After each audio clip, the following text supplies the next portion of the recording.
안녕하세요. BCC의 최원희 목사입니다. 오늘은 2020년 12월 30일 수요일입니다. 이제 2020년 한 해가 딱 하루밖에 남지 않았습니다. 한 해가 가고 새해가 오는 이 시기는 마음이 참 이리저리 바쁩니다. 주변에 인사를 전해야 할 사람들도 많고 가는 해에 미처 마무리하지 못한 일들을 끝내기도 바쁩니다. 또 새해에 뭔가를 시작하고 싶은 생각에 분주하기도 합니다. 누구나 새해가 되면 거창한 계획은 아니더라도 한두 가지 하고 싶은 일들을 계획해 봅니다. 그런데 막상 해가 바뀌고 미처 시작도 못한 채 한 달, 두 달이 훌쩍 지나갈 때가 많습니다. 그렇게 문득 지난 한 해를 되돌아보면 늘 바쁘게 지나온 것 같습니다. 유럽 속담에 짬을 이용하지 않는 사람은 항상 짬이 없다라는 말이 있다고 합니다. 국어사전에 찾아보면 짬이라는 말은 어떤 일을 하는 도중이나 아니면 일을 끝낸 다음 잠시 다른 일을 할 수 있는 시간을 말합니다. 우리 믿음의 동역자들께서는 주로 어떤 시간에 짬이 나시는지요? 그리고 짬이 날 때 어떻게 보내시는지요? 저는 주로 잠시 나갔다 들어오는 길에 가라지에 세워둔 자전거를 타고 동네 한 바퀴를 도는데 참 좋습니다. 우리가 아무 생각 없이 시간을 보내기도 하고 또 때때로는 짬이 날 때 정말 아무것도 하지 않으며 그냥 앉아있기도 합니다. 그리고 또 반대로 그 시간에 불편한 생각들을 떠올리기도 합니다. 어쩌다 들은 섭섭한 말들이나 창피했던 실수, 또 손해본 일, 걱정된 등 일들. 이렇게 잡념에 빠지는 건 그 시간을 참 불필요하게 보내는 것입니다. 시간을 아끼는 사람들은 그 짬을 참 잘 활용한다고 합니다.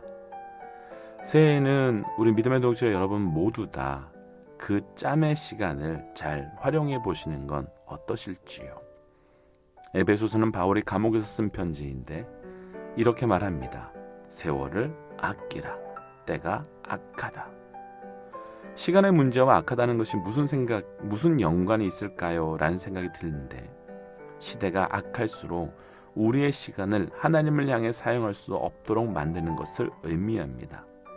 언젠가부터 너무 바빠서 교회 갈 시간이 없고 할 일이 많아서 예배할 수 없다고 말합니다. 그런데 빌 하이벨스 목사님이 쓴 책 중에는 너무 바빠서 기도합니다 라는 제목과 같이 하나님을 향한 시간을 구별해 놓고 살지 않으면 우리 삶의 끝이 우리도 알지 못하는 시간에 다른 그 무엇으로 하고 채워나가고 있는 것을 알게 되는 겁니다. 그런 측면에서 오늘 하루의 시작을 예배함으로 시작하는 믿음의 동역자들의 삶을 축복하고 싶습니다. 그래서 오늘 찬양은 주 사랑이 나를 숨쉬게 해라는 찬양입니다.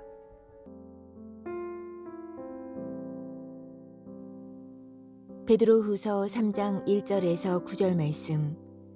사랑하는 자들아, 내가 이제 이 둘째 편지를 너희에게 쓰노니 이 두 편지로 너희의 진실한 마음을 일깨워 생각나게 하여 곧 거룩한 선지자들이 예언한 말씀과 주 되신 구주께서 너희의 사도들로 말미암아 명하신 것을 기억하게 하려 하노라. 먼저 이것을 알지니 말세에 조롱하는 자들이 와서 자기의 정욕을 따라 행하며 조롱하여 이르되 주께서 강림하신다는 약속이 어디 있느냐. 주상들이 잔후로부터 만물이 처음 창조될 때와 같이 그냥 있다 하니 이는 하늘이 옛적부터 있는 것과 땅이 물에서 나와 물로 성립된 것도 하나님의 말씀으로 된 것을 그들이 일부러 잊으려 함이로다.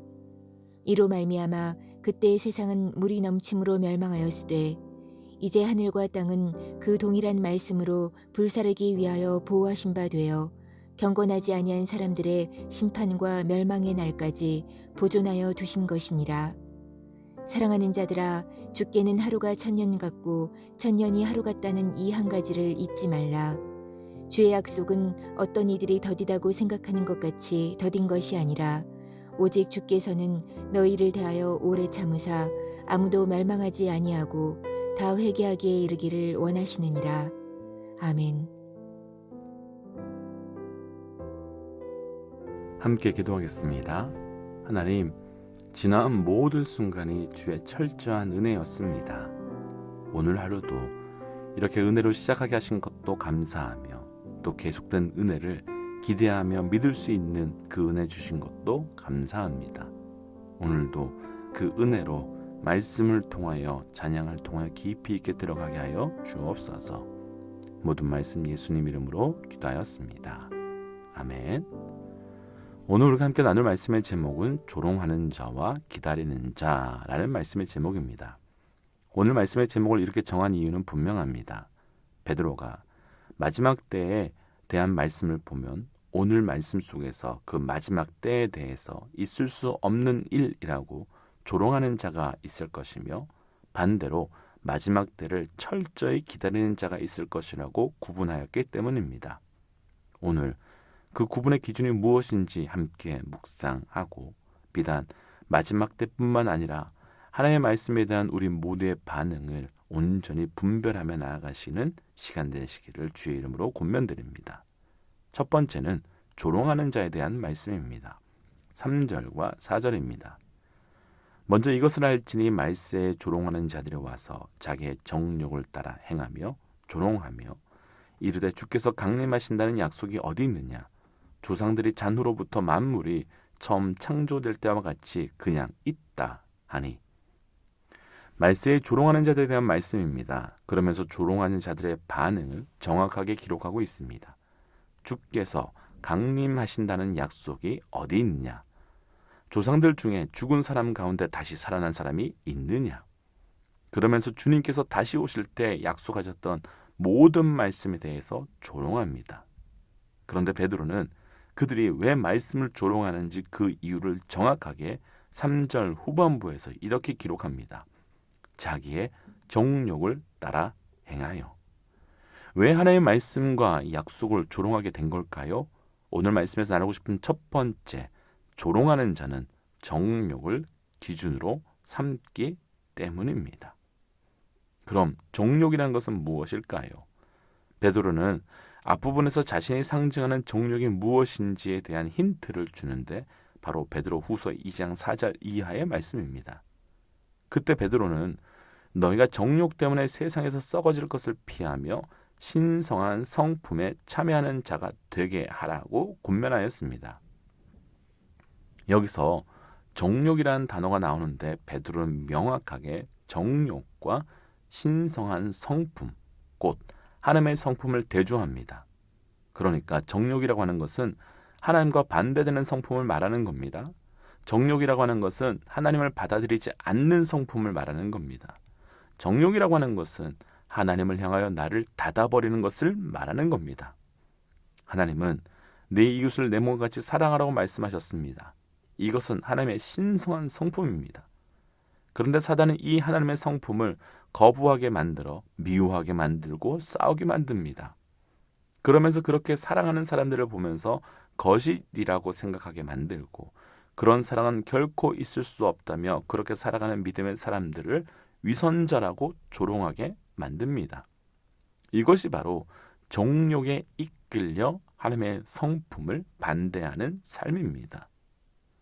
사도행전 초반부에 나오는 초대교회의 모습을 보면 내 것을 내 것이라 하지 않고 다 나누는 모습이 나타납니다. 그들은 철저히 하나님의 성품을 그대로 따라가며 살아갑니다. 그런데 바로 그 사건 이후 아나니아와 삽비라의 사건이 나옵니다. 재산을 팔아서 헌금했지만 두 사람은 죽임을 당하지요.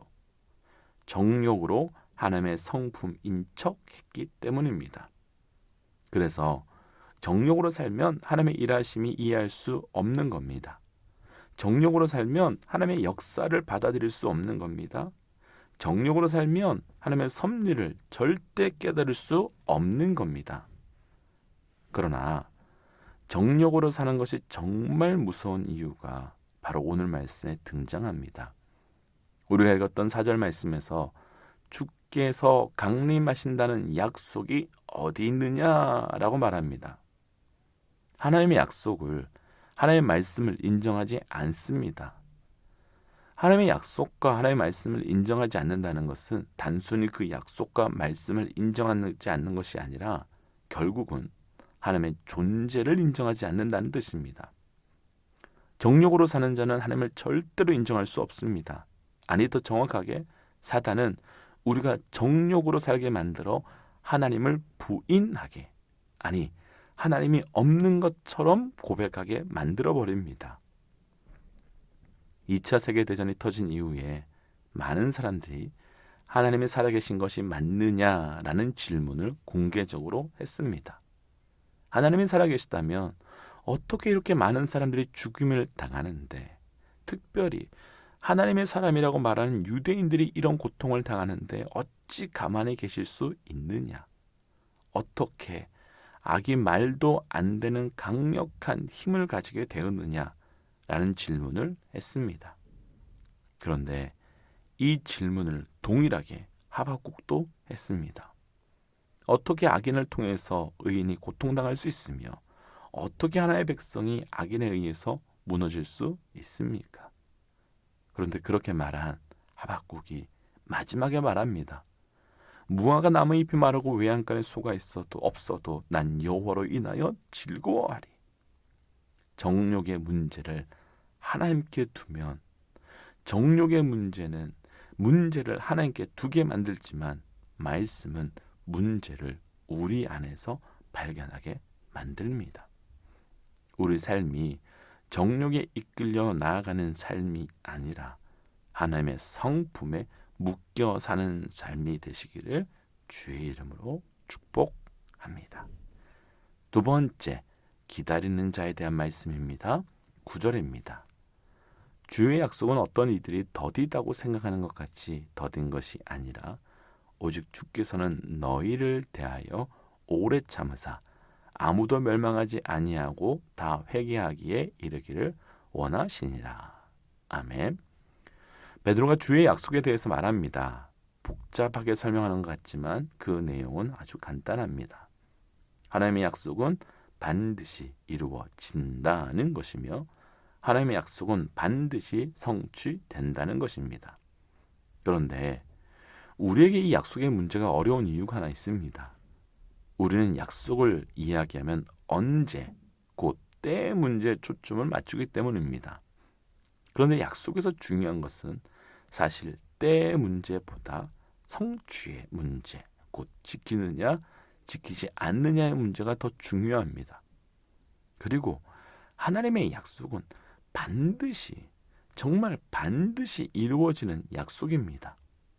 그럼 우리는 어떻게 기다릴 수 있을지 정확하게 길이 보여집니다. 오늘 말씀에 나누고 싶은 두 번째, 기다리는 자는 약속만을 기준으로 삼았기 때문입니다.